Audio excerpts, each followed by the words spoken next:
एक क्वेश्चन और हमारे पास है। क्या दिया गया है आप देख सकते हैं कि एक समकोण त्रिभुज की ऊंचाई उसके आधार से 35 सेंटीमीटर कम है। यदि कर्ण बेटा हमको दिया गया 65 सेंटीमीटर है तो अन्य दो भुजाएं ज्ञात कीजिए। यानी यहाँ पे बोला गया कि कर्ण हमारा 65 सेंटीमीटर और एक समकोण त्रिभुज है। तो पहले तो हम लोग बेटा क्या करते हैं, एक चित्र के माध्यम से यहाँ पे समझने की कोशिश करते हैं। ठीक है, तो एक मैं यहाँ पे चित्र बना लेता हूँ।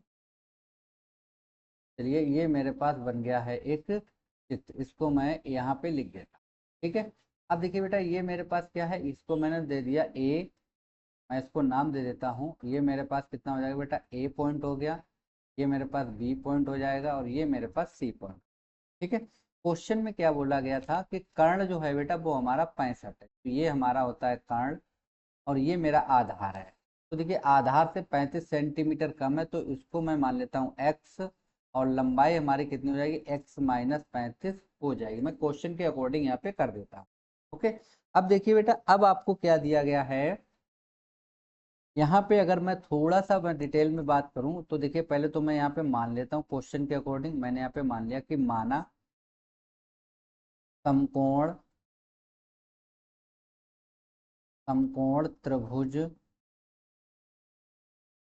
का आधार, जो समकोण त्रिभुज है उसका मैं आधार मान लेता हूँ बेटा कितना, एक्स।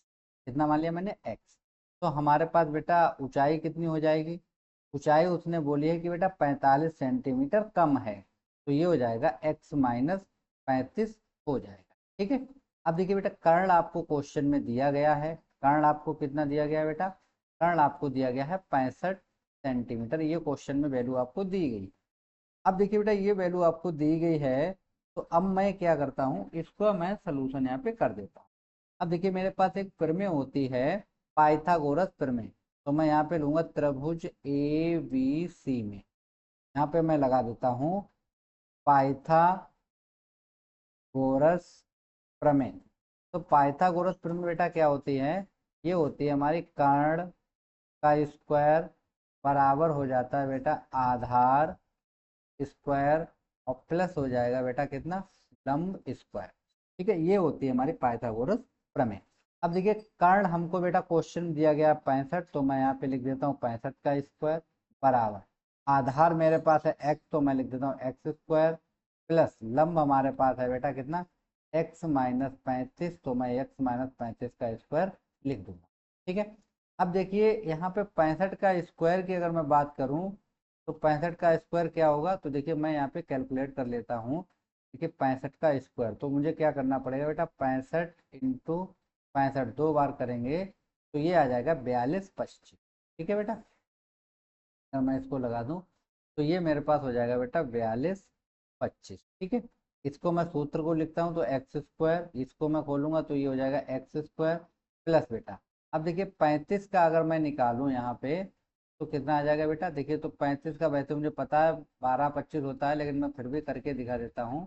35 इंटू 35 कर लीजिए आप, तो आ जाएगा आपका 12 25। तो मैं यहाँ पे लिख देता हूँ 12 25। ठीक है, और माइनस हो जाएगा 35 दूनी 70 एक्स। क्लियर।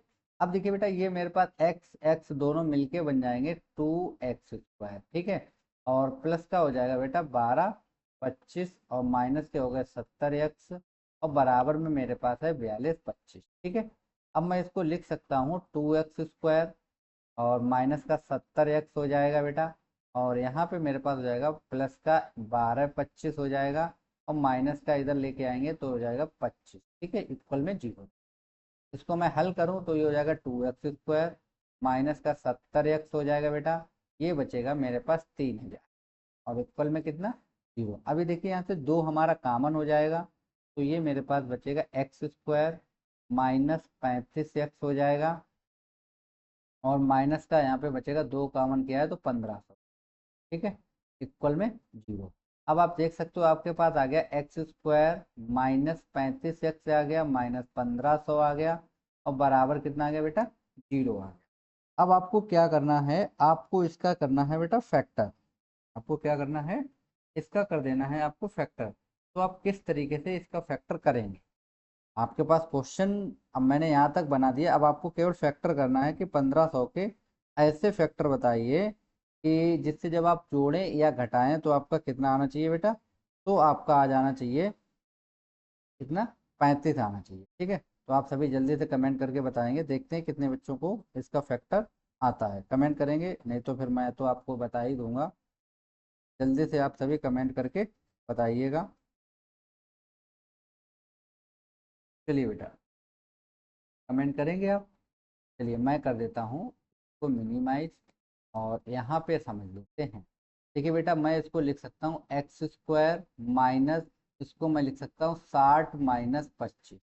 ठीक है, 60 - 25 जब मैं करूँगा, 60 में से 25 घटाइए तो आपका 35 बच जाएगा। ठीक है, तो ये हो गया एक्स माइनस का कितना हो जाएगा बेटा, 1500, और इक्वल में रहेगा आपके पास 0। तो ये हो जाएगा मेरे पास एक्स स्क्वायर माइनस 60x लिख सकता हूँ, ये माइनस और माइनस दोनों मिलके हो जाएंगे पॉजिटिव। तो ये हो गया 25x माइनस का 1500 बराबर में 0। तो यहाँ से मैं क्या करता हूँ, x कामन कर लेता हूँ, तो ये हो जाएगा x माइनस 60 प्लस यहाँ से मैं करता हूँ 25, और ये हो जाएगा मेरे पास x माइनस 60 हो जाएगा। ठीक है, इक्वल में 0। तो मेरे पास आ जाएगा x माइनस 60 आ जाएगा एक, और एक आ जाएगा x प्लस 25 फैक्टर आएगा। देखिए बेटा, x प्लस 25 बराबर अगर मैं 0 कर दूं तो ये हो जाएगा x बराबर माइनस का 25।